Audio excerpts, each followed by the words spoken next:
Als Alles steht Kopf 2 rauskam, war ich sehr begeistert und gehypt. Ich mag den ersten Film sehr und dann kommt ein zweiter Teil raus, der tatsächlich gut ist. Wow! Also musste ich unbedingt Freude cosplayen oder Joy im englischen Original. Vom Kleid bis zur gelben Haut und der leuchtenden Kugel ist alles selbst gemacht. Und hier kommt mein mal wieder sehr aktuelles Video, wie mein Cosplay entstand. Freude hat ein recht schlichtes Design, also das Kleid, die Frisur. Das sieht doch voll machbar und einfach umzusetzen aus, oder? Naja, ihr kennt mich inzwischen. Ich habe es mal wieder geschafft, ein recht einfaches Design viel komplizierter zu machen, als es nötig gewesen wäre. Aber erstmal zum Schnittmuster. Ich habe hier eine große Sammlung nur mit Nähzeitschriften, voll mit Schnittmustern. Sehr praktisch für Cosplay. Und hier habe ich auch schon eins gefunden, was ich verwenden will. Ignoriert den Rock, dafür werde ich mir mein eigenes Schnittmuster machen. Aber das Oberteil hat genau die richtige Form für Freude, mit diesem Ausschnitt und mit der Art und Weise, wie die Schultern geschnitten sind. Das Oberteil hat aber auch Abnäher an Stellen, wo ich sie nicht haben will. Aber das ist nicht schlimm. Es geht erstmal nur um die Grundform, den Rest passe ich später an. Wir haben hier einen von diesen Schnittmusterbögen, wo du deine Schnittteile erstmal im Gewirr der Linien finden musst. Naja, alles andere wäre ja langweilig, oder? Sieht aus, als hätte ich mein erstes Teil gefunden. Jetzt pause ich sie alle ab und nähe mein erstes Teststück aus alter Bettwäsche. Ich bin super begeistert, wie gut dieses erste Teststück passt. Hallo? Ich muss fast nichts ändern. Sehr cool. Ich muss eigentlich nur die Schulter ein bisschen schmaler machen. Und ich will diesen Abnäher hier loswerden und stattdessen eine Teilungsnaht haben. Das ist auch total einfach. Ich zeichne mir einfach meine Naht auf, so wie ich sie haben will. Dann werde ich mein Teststück entlang der Linie auseinanderschneiden. Und das zerschnittene Teststück gibt mir dann das neue Schnittmuster. Hier ist mein zweites Teststück mit allen Teilungsnähten, wie ich sie haben will. Ich bin froh, dass ich auch einen Test für den Rock genäht habe, denn Freude hat diese Falten hier vorne und hinten am Kleid. Vorne sehen die gut aus, hinten sehen die bei mir irgendwie komisch aus. Die stehen sehr seltsam ab und der Stoff fällt da sehr komisch. Ich werde hier vom Original abweichen und die Falten nur vorne nähen. Ich habe hier einen Stoff in der perfekten Farbe für Freude gefunden und ich habe 1,5 Meter davon gekauft, denn das reicht doch ganz bestimmt, um ein Kleid daraus zu nähen. Ich muss doch nicht unnötig viel Geld ausgeben.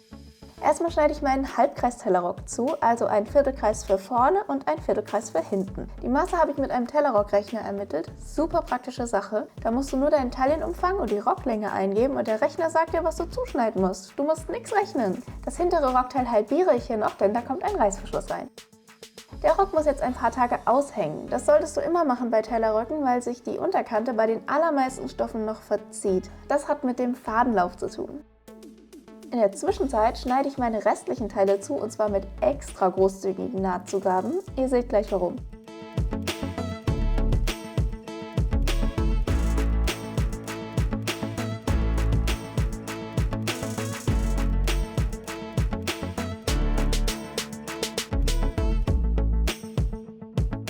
Die Rockteile müssen erstmal ein paar Tage aushängen und so lange kümmere ich mich um die Details am Oberteil. Und dafür möchte ich euch ganz stolz das präsentieren. Das ist mein neuer Spitzenfuß. Der hat hier so ein dreieckiges Loch und unten eine etwas breitere Vertiefung. Die Größe des Lochs ist auch einstellbar und da kann man dann Wolle oder anderes Garn durchfädeln. So setze ich ihn ein und mit einem Zickzackstich kann ich jetzt meine Wolle auf dem Stoff festnähen. Dieses dreieckige Loch führt die Wolle immer genau mittig unter die Nadel und es ist super einfach. Ich kann damit sogar Kurven nähen und alles. Der Fuß macht es quasi von alleine. Und so möchte ich das Muster auf Freudes Kleid dreidimensional nähen, damit es optisch interessanter wird.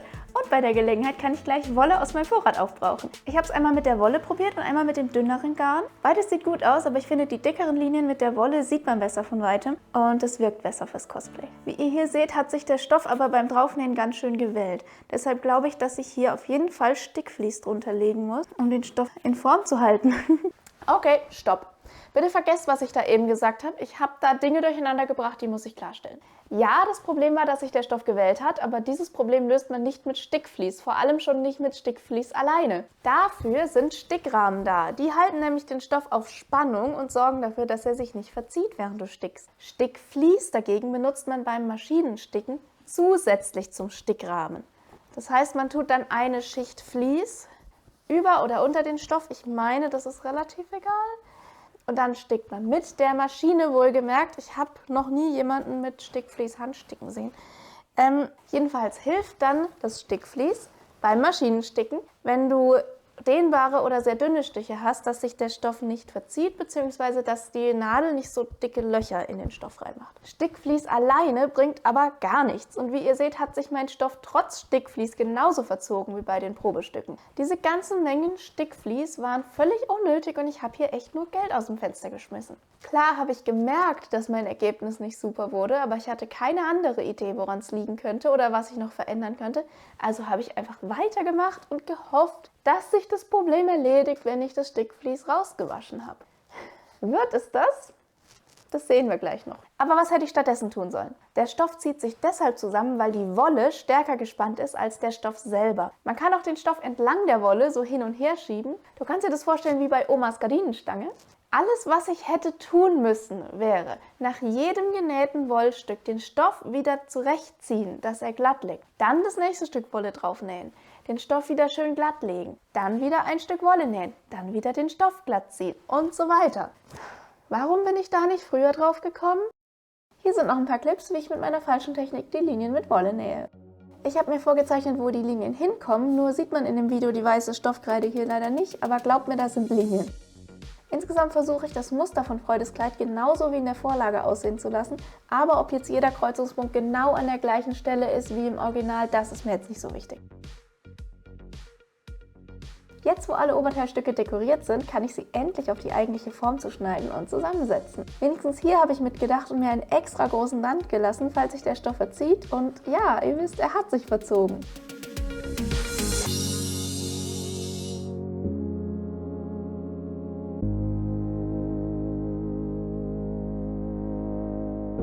Und jetzt kommt meine erste kleine Erkenntnis, was hier unter anderem schief läuft. Also das Oberteil wirft leider ein paar mehr Falten, als ich gedacht habe, als ich gehofft hatte. Hoffentlich gehen die am Ende noch durch Bügeln raus, nachdem ich das Stickvlies aufgelöst habe. Jedenfalls war ich heute im Stoffladen, um mir ein neues und vor allem größeres Stickvlies für den Rock zu kaufen. Und dabei habe ich ein paar Tipps bekommen und gelernt, dass ich auch ein paar Sachen ein bisschen falsch gemacht habe. Erstmal das Stickvlies, was ich benutzt habe, dieses Avalon, ist eigentlich dafür gedacht, dass man es oben auf den Stoff legt und nicht unten drunter. Und es soll dann auch dafür sorgen, dass die Stiche, also die von oben kommenden Stickstiche, nicht so tief in den Stoff einsinken. Ich dachte immer, Stickvlies ist nur dafür da, dass sich der Stoff nicht zusammenzieht, aber es mit dem Stiche einsinken ist total logisch. Was dazu gelernt? Das ist jetzt die Flieseline-Variante. Der Vorteil von dem hier ist auch, dass man darauf anzeichnen kann. Ihr habt wahrscheinlich im Video nicht wirklich die Linien erkannt, die ich hier mit weißem Stift aufgezeichnet habe. Wenn man jetzt das Vlies oben drauf legt und da seine Vorzeichnung hat, ist doch eigentlich viel besser. Warum bin ich da nicht drauf gekommen? Okay, Plan ist, ich mache jetzt noch ein paar mehr Testläufe mit dem neuen Vlies und dann schauen wir, was mit dem Rock passiert. Hier sind noch zwei kleine Tests. Es macht überhaupt keinen Unterschied, ob das Stickvlies auf dem Stoff oder unter dem Stoff liegt. Also geht es weiter wie bisher, mit dem Unterschied, dass ihr jetzt meine vorgezeichneten Linien auch sehen könnt. Auch wenn ich jetzt zwar ein bisschen schlauer bin mit meinem Stickvlies, bin ich immer noch auf der völlig falschen Fährte. Hätte ich doch mal im Stoffladen ein bisschen genauer beschrieben, was ich vorhabe. Nach ein paar weiteren intensiven Nachmittagen mit Wolle auf Stoff nähen, kommt der lustige Teil, nämlich das Vlies im Wasser aufzulösen.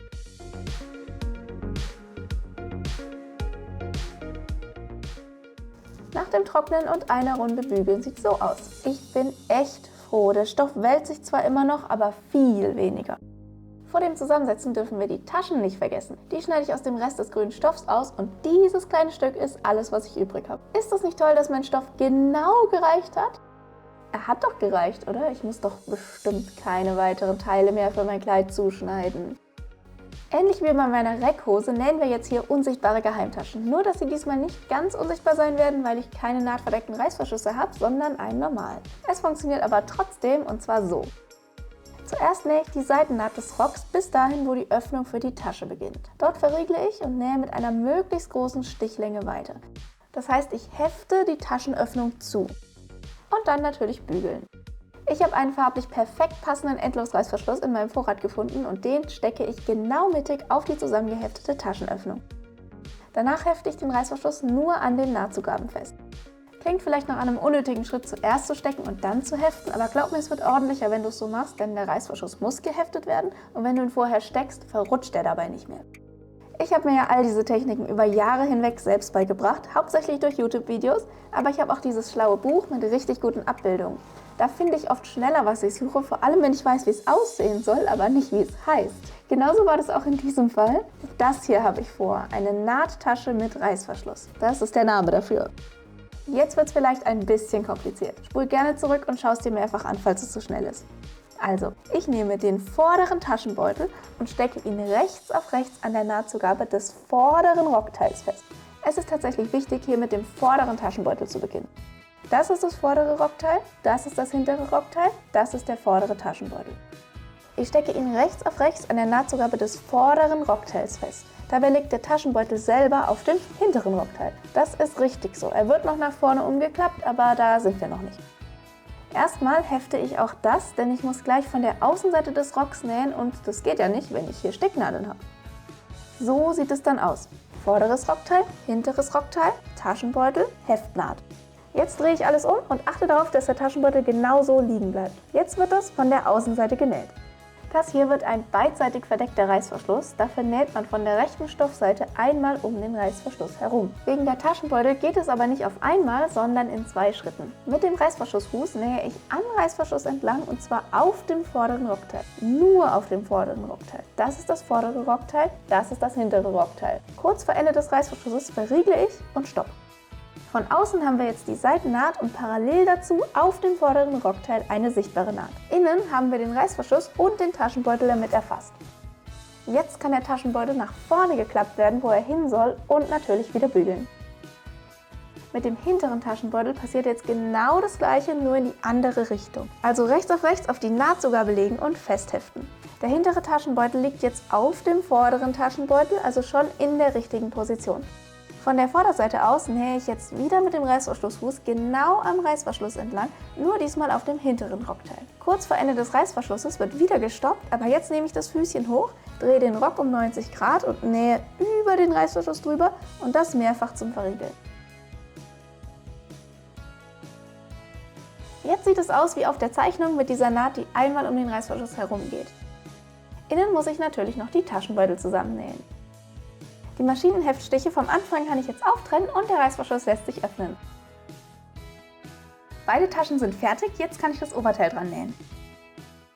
Also ich beginne gerade echt an mir zu zweifeln. Das ist jetzt schon der 2. Tellerrock, bei dem ich mich mit den Maßen verrechnet habe. Also mein Plan war, in der Mitte und hinten an den Seiten anzufangen zu stecken. Und eigentlich müsste ja, wenn ich richtig gerechnet hätte, der Taillenumfang beim Rock größer sein als beim Oberteil. Und dann hätte sich hier mehr weiter ergeben und es wäre dann diese schöne Falte geworden für vorne. Ja, jetzt sind aber Rock und Oberteil so ziemlich gleich lang an der Taille. Hä?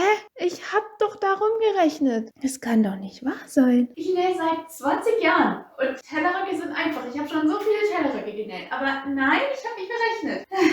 Ich wollte ja beim Rock hier vorne diese 2 Falten nähen und habe damit angefangen, die Seitennaht auf die Seitennaht zu stecken. Dann war auch alles okay mit der Falte, nur hat dann hinten der Rock nicht mehr gereicht. Der Taillenumfang des Rocks war zu kurz. Ohne die Falte reicht mein Rock und ich dachte, ich kann es so lassen, aber nein.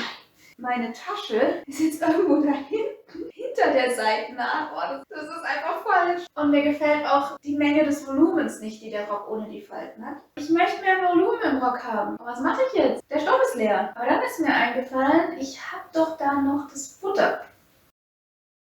Eine Verlängerung für das Rockteil kann ich aus dem Rest zuschneiden. Für die zweite konnte ich mir zum Glück Stoff vom Futter klauen. Man sieht noch nicht mal, dass es angestückelt ist, weil ich die Naht mit einer weißen Linie verstecken konnte. Haha. Das Futter ist jetzt halt teilweise rot. Egal. Die beiden hinteren Rockteile habe ich jetzt ein kleines Stück verlängert und jetzt treffen die Seitennähte aufeinander, wie es sein soll, und es ergeben sich vorne meine 2 Falten. Zum Glück. Keine Ahnung, was hier mit den Farbeinstellungen schiefgelaufen ist, aber das Kleid sieht so viel besser aus mit den Falten vorne. Als nächstes nähe ich hinten den Reißverschluss ein. Das mache ich eigentlich genauso wie bei den Taschen, nur ohne Taschenbeutel. Mach dir bei Endlos-Reißverschlüssen unbedingt irgendeine Art von Stopp, denn wenn der Schieber hier rausrutscht, fängst du mit dem Reißverschluss von vorne an. Ich spreche aus Erfahrung. Und hier haben wir ein Kleidchen mit Taschen. Schaut mal, wie ich mich freue. Jetzt schlage ich den Saum noch doppelt um und habe mich entschieden, ihn von Hand zu nähen. Der Saum ist fertig. Als nächstes kommen die Blumen. Eine ist schon fertig. Tada! Ich habe mir hier markiert, wo sie hinkommen und ich habe beschlossen, sie von Hand zu sticken, weil ich wahnsinnig bin. Das werde ich die nächsten paar Wochen abends tun. Anders als bei den weißen Linien habe ich bei den Blumen jetzt versucht, sie möglichst genau dort zu platzieren, wo sie auch im Original sind. Freudes Blumen bestehen aus mehreren blauen Linien, die unterschiedlich lang und unregelmäßig angeordnet sind. Und auch hier habe ich versucht, es so genau wie möglich nachzumachen. Dieser Stickstich heißt Grätenstich, der ist ziemlich einfach, finde ich, und füllt gleichzeitig auch echt schnell eine Fläche aus. Ich rede als hätte ich voll die Ahnung, aber tatsächlich ist das mein allererstes nennenswertes Stickprojekt. Ich habe mir hierfür ein Tutorial für diesen Stickstich rausgesucht und ich kann auch nur diesen einen Stich bis jetzt. Auf der Rückseite habe ich die Fäden so vernäht, dass ich keine Knoten machen musste. Ich bin sehr stolz drauf, wie sauber und ordentlich Vorder- und Rückseite geworden sind. Und ja, das war meine Beschäftigung für die nächsten paar Wochen. Aber das meiste davon hat auf dem Sofa stattgefunden, in allerbester Gesellschaft, also ist das okay.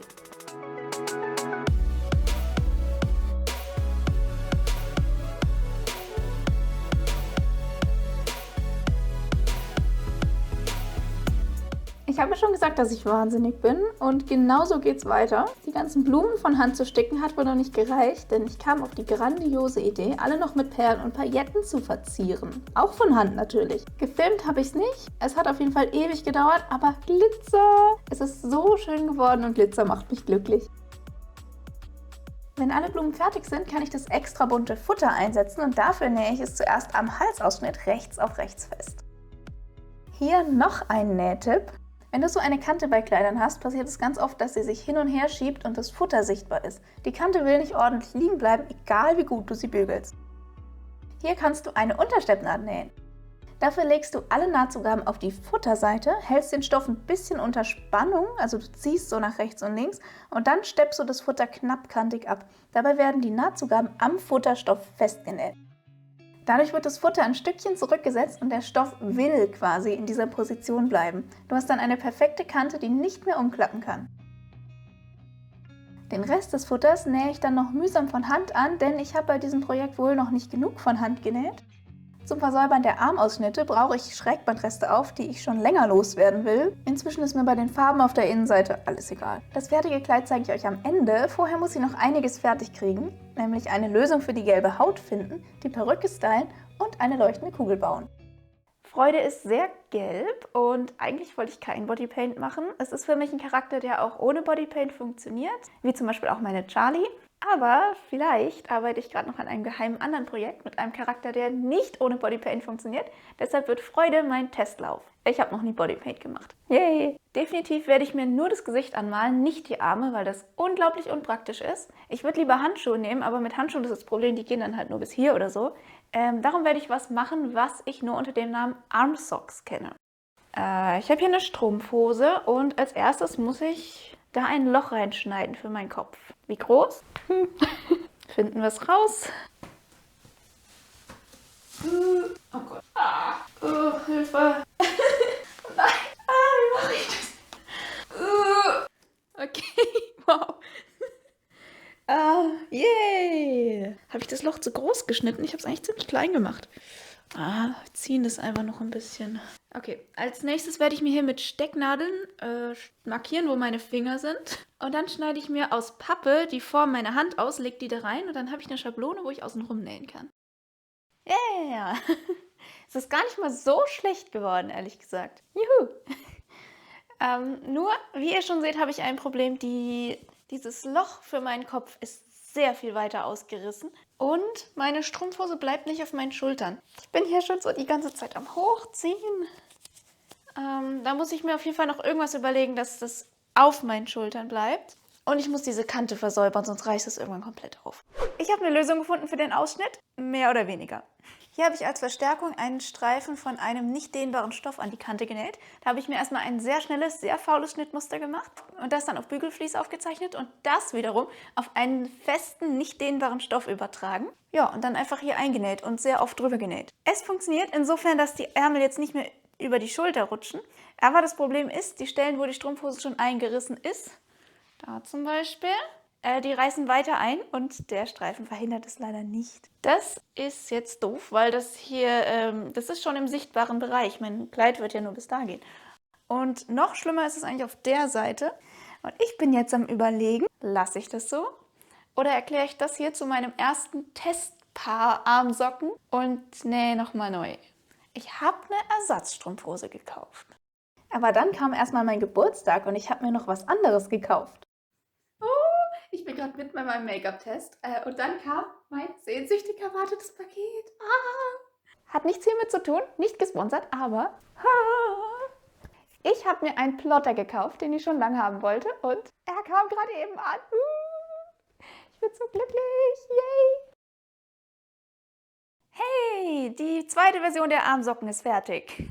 So nervig das war, das ganze Ding nochmal zu nähen. Ich bin echt froh, dass ich es gemacht habe, denn ich kann jetzt meine Arme bewegen, ohne dass die Schultern runterrutschen. Wuhu! Und was da sehr geholfen hat, war den Halsausschnitt nicht wie einen Halbkreis auszuschneiden, sondern wie so ein Schlitz quasi, um möglichst viel Stoff noch hier in diesen Bereichen zu erhalten. Und ich hatte das Schnittmuster für den Rand schon. Das heißt, ich habe dann den Rand einnähen können, bevor ich das ganze Teil zum ersten Mal angezogen habe. Und das hat, glaube ich, auch geholfen, dass hier die Ränder nicht ausfransen. Nur, oh, ich ärgere mich so. Kennt ihr das, wenn man etwas unbedingt ganz schnell fertig machen will und dann unkonzentriert ist und dumme Fehler macht? Ich habe eine der Hände links auf links zusammengenäht statt rechts auf rechts. Und dann war die Naht sogar bei außen. Und dann habe ich das auftrennen müssen. Ey. Feinstrumpfhose aufzutrennen ist furchtbar. Ja, ich habe eine Hand aufgetrennt und dann nochmal von Hand zusammengenäht. Wuhu. Warum erzähle ich euch das? Ich hoffe, das muntert den einen oder anderen von euch auf, denn auch wenn man wie ich seit 20 Jahren näht, macht man noch diesen dummen Fehler. Ja, okay. Vielleicht merkt ihr, dass ich die ganze Zeit schon an den Fingernägeln rumspiele. Die sind voll cool. Ich habe mir eine Packung künstliche Fingernägel gekauft und die dann erstmal gekürzt. Denn so cool es aussieht mit langen Fingernägeln, ich hasse es. Ich will Dinge normal anfassen können. Damit da gleich Farbe besser drauf hält, habe ich die Oberfläche noch ein bisschen angeschliffen. Und mein gelber Nagellack hier, das ist einfach Acrylfarbe. Ich habe versucht, einen Farbton zu mischen, der möglichst nah an die Strumpfhosenfarbe rankommt. Oben drüber als Schutz eine Schicht Nagellack-Topcoat. Und dann habe ich einen Latexhandschuh unter meine Armsocken gezogen und die Fingernägel mit Sekundenkleber aufgeklebt. Normalerweise benutze ich Sekundenkleber mit meinen blauen Nitrilhandschuhen, aber an Latex klebt der Kleber weniger als an Nitril, also Latexhandschuh unten drunter. Und ich sage euch, das war ein Kampf, diesen Stoffhandschuh da drüber zu ziehen. Aber schauen wir mal, ob es funktioniert hat. So, einer geht schon mal super problemlos ab. So, hier ist ein bisschen Handschuh hängen geblieben. Das ist okay. Okay, und da sind meine Armsocken. Ich wollte euch aber noch meinen Plotter-Test zeigen. So. Oh, stürzt schon ab. Hier, mein erster Test. Das ist nur Papier. Und ich habe da ein paar von meinen selbst designten Schneeflocken von meinem Elsa-Schleier ausgeschnitten. Und die sind so schön. Oh, ich habe auch eine ganz kleine, die ist runtergefallen. Hier habe ich mal ausprobiert, wie klein der Plotter schneiden kann. Er kann noch feiner schneiden. Oh, guckt euch das mal an. Das ist so cool. Oh, ich freue mich schon so, was ich damit alles machen kann bei zukünftigen Cosplay-Projekten. Also Glitzervinyl aufbügeln und so Sachen. Also seid gespannt. Ich bin auf jeden Fall gespannt. Meine Perücke ist gekommen und die Farbe gefällt mir richtig gut. Aber irgendwie hat die voll viel Volumen. Gerade hier, da sind so viele Tressen verarbeitet, das ist so dick. Und gerade hier vorne irgendwie, das sieht voll unnatürlich aus. Ich glaube, ich werde da noch ein paar Tressen raustrennen, dass es ein bisschen natürlicher aussieht. Hi, ich habe heute meinen allerersten Make-up-Test gemacht und ich dachte, ich zeige es euch einfach mal so mit Perücke. Ja, dafür, dass das mein erster Versuch Bodypaint ist, finde ich, ist gar nicht mal so schlecht geworden. So viel Haare habe ich aus der Perücke rausgeholt und zwar hauptsächlich an den Schläfen. Sie ist immer noch sehr, sehr dicht und voll, aber es sieht etwas realistischer aus. Ich habe jetzt hier nicht mehr diese dicken Stellen. Genau. Wie man sieht, weil mich das die ganze Zeit nervt, muss ich auf jeden Fall den Pony schneiden. Ich will auch hinten die Perücke ein bisschen kürzen. Und dann brauche ich einen einzigen Anime-Stachel, der noch nicht mal sonderlich ordentlich sein muss. Also das, denke ich, wird nicht so schwer. So sieht es übrigens immer aus, wenn ich Perücken schneide. Den Pony und alles, wo ich gut rankomme, schneide ich immer mit der Perücke auf dem Kopf, weil ich finde, dass ich so die meiste Kontrolle habe. Für einen fransigen Look bewege ich beim Schneiden die Schere so hin und her. Das habe ich in Videos gesehen und das funktioniert. Hier möchte ich den Anime-Stachel haben. Den nenne ich jetzt so, weil viele Anime-Charaktere Frisuren mit solchen Spitzen haben. Ganz wichtig, ich habe weniger Haare in dieses Zöpfchen gepackt, als ich am Ende haben will, denn zuerst baue ich nur die Innenkonstruktion für den Anime-Stachel. Was ich euch hier zeige, ist nur eine von vielen Möglichkeiten, Anime-Stachel zu frisieren. Diese Technik funktioniert für mich am besten. Wenn du es anders machst und dir das Ergebnis gefällt, ist deine Technik genauso gut und genauso richtig. Der erste Schritt ist, dieser Strähne so viel krause Struktur wie möglich zu geben. Das ist wichtig, damit die Innenkonstruktion stabil wird. Glatt ist schlecht. Dafür kreppe ich die Strähne zuerst. Nachdem sie abgekühlt ist, tupiere ich sie. Ich habe mir jetzt eine Tupierbürste gekauft für 17 € oder so. Online hätte ich sie billiger bekommen, aber ich sag euch, sie ist jeden Cent wert. Es geht so viel schneller und einfacher als mit einem Kamm. Das tue ich mir nicht nochmal an wie bei Charlie. Dieses tupierte Chaos erhitze ich jetzt mit dem Kreppeisen. Glätteisen ginge auch. Ich will, dass die Haare durch Hitze die krause Struktur annehmen, in der sie gerade sind. Wenn sie vollständig abgekühlt sind, wichtig, kämme ich alles wieder aus. Bei der ersten Runde Kreppen ging es nur um die Haarstruktur. Schaut mal, wie schön kraus die Haare jetzt sind und wie gut sie schon in der gewünschten Position bleiben. Jetzt kommt die zweite Runde Kreppen und jetzt gebe ich mir Mühe, die Haare in genau die Stachelform zu bringen, die ich haben will. Dabei ist es wichtig, die Haaransätze gut zu erwischen, denn der Anime-Stachel ist wie ein Turm und dessen Fundament soll ja ausreichend stabil sein. Jetzt steht die Innenkonstruktion im wahrsten Sinne des Wortes und der Rest ist recht einfach. Strähne für Strähne verstecke ich das hässliche Fundament unter den Haaren. Immer ein bisschen Haarspray sprühen, Haare drauflegen, trocken föhnen, nochmal Haarspray drauf, wieder trocken föhnen und so weiter und so fort. Hier habe ich gemerkt, dass mir der Stachel zu lang war und habe ihn gekürzt. Der Stachel ist fertig bis auf dieses Loch hinten, aber ich habe doch noch die rausgetrennten Tressen, mit denen kann ich das schließen. Ich verteile ein bisschen weißen Bastelkleber auf ein Backpapier und lege 2 Tressen in entgegengesetzter Richtung da drauf. So möchte ich eine geklebte Tresse machen mit dem Kleber in der Mitte und auf beiden Seiten sollen Haare raushängen. Nachdem der Kleber getrocknet ist, versuche ich möglichst fransig den genähten Teil der Tressen abzuschneiden. Beim zweiten Versuch und mit einem anderen Kleber wurde es auch schön. Jetzt erstmal Backpapier unter die Perücke packen, damit ich sie nicht am Perückenkopf festklebe. Unter dem Anime-Stachel soll ein Knick sein. Den habe ich der Tresse gegeben, indem ich sie über einen Pinsel gelegt und dann mit dem Dampfglätter erhitzt habe. Mit noch mehr weißem PVA-Kleber klebe ich die Tresse jetzt auf das Loch. Erstmal die Mitte fixieren, dann kann ich die Haare oben und unten mit Dampf in Form bringen. Später habe ich zusätzlich zum Haarspray den ganzen Anime-Stachel noch mit Klebstoff eingepinselt, damit die äußeren Haare wirklich halten. Meine Konstruktion ist jetzt so stabil, dass ich die Perücke ganz einfach und platzsparend in einer Tüte aufbewahren kann.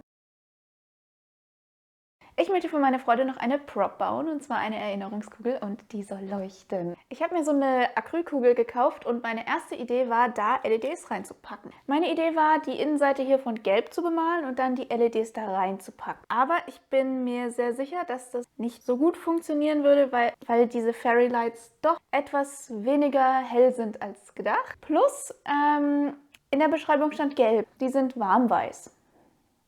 Und einer meiner Freunde hat mich auf eine viel bessere Idee gebracht. Das ist eine fertige Leuchtkugel, die ist eigentlich dafür gedacht, so als Deko-Element. Ist batteriebetrieben, hat nur so einen ganz kleinen Teil, wo sie nicht leuchtet. Ich muss sie euch mal im Dunkeln zeigen. Also, sie ist wunderschön, aber ihr seht schon das Problem. Ich habe wohl die Produktbeschreibung nicht gut genug gelesen. Ich dachte, man kann unterschiedliche Farben einstellen, aber man kann hier gar nichts einstellen. Die wechselt einfach permanent die Farbe. Das ist nicht das, was ich wollte. Aber ich glaube, ich habe auch schon eine Lösung dafür. Soweit ich das durch die Kugel erkennen kann, ist da nur eine kleine winzige LED drin mit dieser Batterieeinheit. Ich weiß noch nicht wie, aber ich will diesen Teil mit der LED rausnehmen und dann meine Fairy Lights da reinstopfen. Und durch die Oberflächenstruktur der Kugel werden die bestimmt auch schön das Licht gebrochen, dass es ein weiches Licht gibt, so wie hier. Und damit es ein bisschen gelber wird, ich weiß noch nicht, eventuell packe ich dann gelben Organza rein oder sowas. Darüber mache ich mir später Gedanken. Jetzt muss ich erstmal überlegen, wie ich das Ding unfallfrei auseinandernehmen kann. Ich habe es geschafft, das Licht chirurgisch zu entfernen mit meinem Nicht-Dremel und einem Gravieraussatz. Das ging richtig gut, aber Leute, bitte denkt an eure Schutzausrüstung. Ich habe es auch geschafft, die LED unbeschadet zu entfernen, und die hebe ich natürlich auf, weil man weiß ja nie, wann man das für irgendein Cosplay brauchen könnte. Hier habe ich jetzt meine Kugel mit einem Loch. Ja, ich habe 2 davon, weil ich 2 Erinnerungen machen werde, denn ich werde noch eine Kummer dabei haben. Und da packe ich jetzt meine Fairy Lights rein. Mal gucken, ob das gut aussieht. Ja, das wird schön. Im direkten Vergleich mit den blauen LEDs finde ich die angeblich gelben LEDs jetzt aber doch zu wenig gelb und zu sehr weiß. Also probiere ich zuerst ein Stück gelben Organza in die Kugel zu stopfen und dann die Lichter. Von der Idee her sieht es genauso aus, wie ich es haben will. Ich muss nur noch rausfinden, wie ich es hinkriege, dass die Kugel gleichmäßig leuchtet und nicht nur oben, wo die Lichterkette drin ist. Als nächstes habe ich versucht, die LEDs auf dem Stoff festzukleben, damit sie beim Stoff reinstopfen gleichmäßig verteilt sind. Das hat auch nicht gut funktioniert, aber Bantu ist da und Bantu interessiert sich für die Kugel. Hallo Bantu! Okay, neuer Plan. Diesmal ohne Stoff, dafür will ich die LEDs in der Mitte der Kugel befestigen mit viel Abstand zum Rand. Diesmal soll der Abstand dafür sorgen, das Licht zu verteilen. Vielleicht hilft auch die Alufolie ein bisschen, weil sie reflektiert. Das funktioniert jetzt viel besser, aber ich merke, dass ich die Lichter eigentlich räumlich in der Mitte der Kugel platzieren sollte und nicht alle am Boden. Meine kreative Lösung war dann das und oh mein Gott, es klappt! Ich zeige euch auch gleich, wie das mit Kugel aussieht. Einen Moment Geduld. Erstmal baue ich das gleiche mit der gelben Lichterkette nach. Damit die gelben LEDs wirklich gelb aussehen, packe ich diese Konstruktion in ein Stück gelben Organza ein.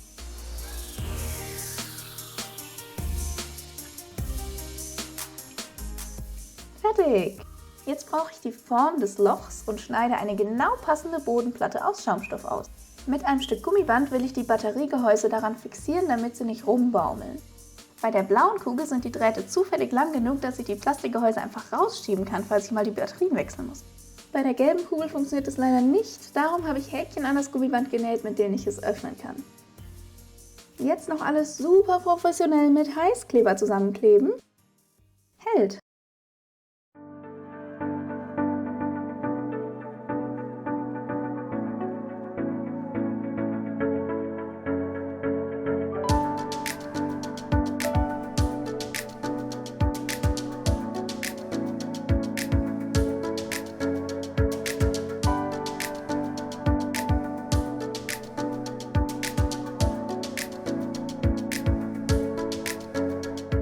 Für Freude habe ich ein kleines Studio-Fotoshooting improvisiert. Ich habe meine Wand im Wohnzimmer freigeräumt und ein Bettlaken auf den Boden gelegt. Einer meiner Fotografenkumpel hat seine super professionellen Fotolichter mitgebracht und schon haben wir ein Studio. Die Fotos sind so toll geworden. Vielen Dank, Nico. Außerdem habe ich Freude schon auf einer Con getragen, allerdings letztes Jahr. Ich sag euch, Armsocken sind echt unpraktisch und nervig auf der Con, aber viel, viel besser als Arme und Hände anzumalen. Praktisch sind dafür die Taschen für meine Sticker. Wenn du mich mal auf einer Con triffst, bekommst du Sticker geschenkt. Und wenn du das Video likest, bekommst du sogar 2 imaginäre Sticker. Okay, tschüss!